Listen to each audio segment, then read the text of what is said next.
Hello students, it's Nazia Begum here, your physics lecturer, welcoming you all in today's lecture. So in previous lecture, I have explained you about Young's double slit experiment. Okay, so this is another diagram of that same experiment only. Okay, and because in SL Aurora this diagram is given, in NCERT also this diagram is given, so I thought that I should explain this diagram also to you. So here you can see, okay, this is one slit where source is there. This is the source S. From this source the light rays are coming out, okay, and when the light rays are coming out from this source, so that time you can see that we are having the wave, okay, and this wave is represented here by the dotted line and the straight line, means that bold line also, dotted line and bold line. So that dotted line and bold line, they are actually telling us the different phases of wave, okay. So when the light is traveling in form of wave, it is having troughs and crust. So this dotted line and the bold line, one is representing trough, one is representing the crest, okay. So when we introduce two slits in front of one source, okay, one particular source, so there two openings are there, S1 and S2. So when the light ray passes through S1 and S2, so there we can assume that the light ray is having the light ray is coming from two different sources and having a particular phase difference between them, okay. In two situation, Young's double slit experiment will work. The first situation is that there should be no phase difference between the waves coming out from two sources, S1 and S2, and the second situation is there in which if there is phase difference, then that difference should be constant, okay. So here you can see this line, this central one, okay. So this central line, you see this central line, because of this line we are having a bright fringe here, okay. Why we are having bright fringe here? So you can see the area which I have marked. Inside this area two lines are crossing each other, okay. So here in this area you can see the two lines which are crossing each other, they are in same phase, okay. The bold line is crossing the bold one, the dotted line is crossing the dotted one, okay, and this straight line is coming to point O, okay. Now here for P1, the ray which is coming to P1, you please notice that in that ray one bold line is intersecting the dotted one, okay. Dotted line is intersecting the bold one. That means here the waves which are intersecting each other, they are not in same phase. Are you understanding this? Okay, that dotted line and the bold line, that is showing the waves which are in different phases. So for P1 you can see that two waves which are not in same phase, they are crossing each other. So that's why at P1, because the waves are having different phases, so when they superpose, okay, when they superpose to each other, so according to principle of superposition they will cancel each other, okay. A principle of superposition says that whatever resultant displacement will be there at the point of intersection between two waves, that will be simply the algebraic sum of two waves, okay, algebraic sum of individual displacement of two waves. So when the light rays are in same phase, so that time both will have positive, either the positive displacement or the negative displacement, but in both the cases they both will have same kind of value, okay, either they both will be positive or they both will be negative. So somehow they will simply add it up. But when the waves are in different phases, that time what happened? One will be positive but the another will be negative. One will make trough, another will make crust. So that time what happened? They will be subtracted from each other, and that's why the resultant displacement will be 0 and we are having one dark fringe. So here in front of P1 you can see one dark fringe is there. Okay, so I hope you have understood this what I have explained now. And one more thing student, where we get the bright fringe, that means where the waves of same phase intersect with each other. So where at that point whatever fringe is there. Now what is fringe? That this one bright strip and dark strip we have, this is called fringe. Okay, so uh, the places where we have bright fringes, that is called constructive interference, and the places where we have the dark fringes, that is called destructive interference. Okay, so in constructive interference we are having a particular value of displacement, but in destructive interference where we are having the dark fringe, there we are having displacement equals to 0. Now here in front of you it is the conditions for constructive and destructive interference. So let's now discuss how we get the constructive and destructive interference. This is a very important topic. Students, please understand it very carefully. Okay, so suppose the displacement of two light waves from two coherent sources S1 and S2 at point P on the observation screen at any time t are given by, see, in that Young's double slit experiment we had one slit. Okay, in that slit two openings were there, S1 and S2. So that means we were having two sources, S1 and S2. So from that two sources the waves were coming out. Okay, so we assume that the displacement of first wave is given by this equation and the displacement of second wave is given by this equation. Okay, so first equation y1 is a1 sin omega t, where a1 is telling us about the amplitude of wave and sin omega t, this will tell us about the phase of the wave. Omega t actually tells us about the angle. Okay, that at particular time t by how much angle that wave is means that particle is having at which angle. Okay, then for second wave we have y2 equals to a2 sin omega t plus phi. Here a2 is the amplitude. Okay, then we are having omega t plus phi. That means here the phase difference between the two wave is what? Phi. This second wave whose displacement is y2, it is phi degree ahead from the first wave. Is it clear, student? I hope it's clear. Okay, so here omega t plus phi is showing the position of the particle. So from there we can understood that second particle is phi degree ahead from the second wave. Sorry, not particle. Second wave is phi degree ahead from the first wave. Now, according to principle of superposition, the resultant displacement at point P will be y equals to y1 plus y2. So here we have a1 sin omega t plus a2 sin omega t plus phi. Okay, then here in this equation, okay, what is written here? A2 sin omega t plus phi. So we are having a formula of sin A plus B. That formula I am writing here. Then you will understand that how that formula is used here. So sin A plus B equals to sin A cos B plus cos A sin B. Okay, this is the formula. Sin A plus B equals to sin A cos B plus cos A sin B. Now here in place of A we are having omega t and in place of B we are having phi.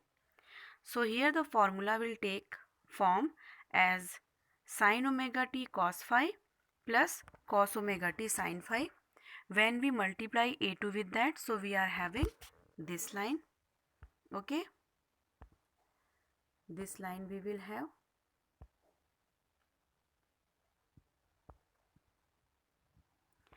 A2 sin omega t cos phi plus A2 cos omega t sin phi. Now the terms which are having sin omega t as common. Okay, so what are that term? This first term and this second term, they both are having sin omega t. So when we take out sin omega t as common, so in first term we will have a1, in second term we will have a2 cos phi. Okay, so here is the bracket a1 plus a2 cos phi and sin omega t as common, and plus a2 sin phi cos omega t. Okay, so finally we get this equation for displacement. Now here in this equation, at one place we are having sin omega t, in the second term we are having sin phi. Okay, and whatever remaining part is there, here is a1 plus a2 cos phi, and here the remaining part is a2 cos omega t. Okay, so for that now we are going to assume some other terms. Now let's imagine that a1 plus a2 cos phi equals to a cos theta, give it equation number 1, and a2 sin phi equals to a sin theta. Okay, in place of a2 sin phi we will put a sin theta, give it equation number 2. So when we put these value there, so we will have this equation. Okay, after putting the values we have this equation, a cos theta sin omega t plus a sin theta cos omega t. Now again if we take a as common, so what we will have from here and here, if we take a as common, so we have cos theta sin omega t plus sin theta cos omega t. So again it is the formula of sin omega t plus theta. Okay, from the formula of sin a plus b, this will take form of sin omega t plus theta. So finally we have y equals to a sin omega t plus theta. So this will be our resultant displacement. Okay, so according to this only, now we will see the other terms as well. So here now equation 1 and 2, okay, these two equations, equation 1 and 2. Now let's square this equation and add up together. So left hand side terms will be added together. So this term a1 plus a2 cos phi and a2 sin phi, it will be added on the left hand side. A cos theta and a sin theta, this will be added on the right hand side. Okay, we are squaring the terms and then we are adding it. So after doing that we have this equation. Okay, so here is our equation, a square cos square theta plus a square sin square theta, and on the right hand side we have a1 plus a2 cos phi square plus a2 square sin square phi. Now from this equation we take a square as common, so here we will have cos square theta plus sin square theta, and we know cos square theta plus sin square theta equals to 1. So here on the left hand side we will have only a square. Okay, then on right hand side what we will do, we will apply the formula of a plus b whole square here. Okay, here a plus b whole square's formula we will apply and open the bracket. After opening the bracket we will rearrange it. Okay, we rearrange this bracket, and after rearranging it we take out a2, here a2 square as common, so we will have this line. Okay, so my dear students, this work I hope you all can do. Whatever things I am explaining you here, you all have to derive that particular formula on the same date. Okay, start your practice from now only. So here, after applying the formula of a plus b whole square here, and after rearranging it and taking a2 square as common, you will get this equation. Okay, now here in this equation again we have cos square phi plus sin square phi. So cos square plus phi plus sin square phi equals to 1. So finally we have this equation. Okay, a square equals to a1 square plus a2 square plus 2a1 a2 cos phi. Give it equation number 3. So this is the equation for amplitude. Okay, a is amplitude here. Now we know that the intensity of a wave is directly proportional to the amplitude square. Okay, so from there we can write I equals to this one, I equals to Ka square, I equals to Ka square. This will be the, I will be intensity of the resultant wave, A is the amplitude of the resultant wave. I1 equals to Ka1 square, where I1 and A1 they are related to first wave. I2 equals to Ka2 square. Here I2 and A2 they both are related to second wave. So I1 is telling the intensity of first wave, I2 is the intensity of second wave, and I is the intensity of resultant wave. Now in equation number 3 what we will do? We will simply multiply K in each and every term. Okay, after multiplying K in each and every term in equation 3, the equation will take this form. Okay, now in this equation from here we will put the values. So Ka square, in place of that we will put I, Ka1 square I1, Ka2 square I2. Okay, then here A1 and A2 is written, simply A1 and A2 is written. So what we will do? We will multiply under root Ka1 square and under root Ka2 square. Okay, see A1 and A2 is written there.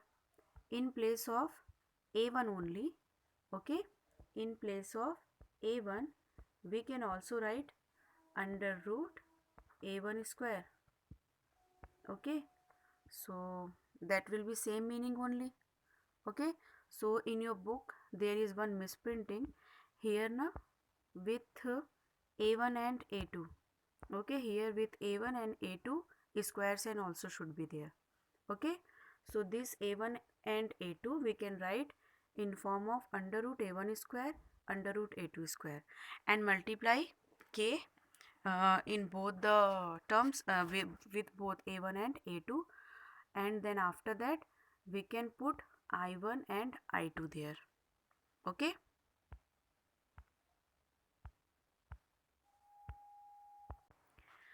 so after that finally we have the formula of intensity I equals to I1 plus I2 plus 2 under root I1 I2 cos phi. Okay, this equation gives the total intensity at a point where the phase difference is phi. Clearly in equation number 4 you can see that here what is the value of the angle? It is phi. So the phase difference is phi. Here I1 and I2 are the intensities which the two individual sources produce on their own, and the total intensity also contain a third term. Okay, and what is that third term?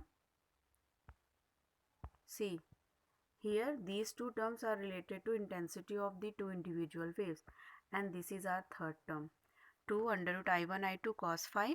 This is called the interference term. Okay, 2 under root I1 I2 cos phi is called interference term. So in examination sometime you might be asked to derive the interference term, so you have to derive this formula for intensity. So I hope this is clear to you. Simple algebraic operations we have done here and derived this formula. And with the help of this formula of intensity, we can also predict constructive and destructive interference position. Okay, position of constructive and destructive interference, that means the position of bright and dark fringes. So that we will do in next lecture. Okay, so For now, this is it for today's lecture. See you in next lecture. Till then, goodbye. Take care, do some productive work, and the most important thing, be healthy, be safe.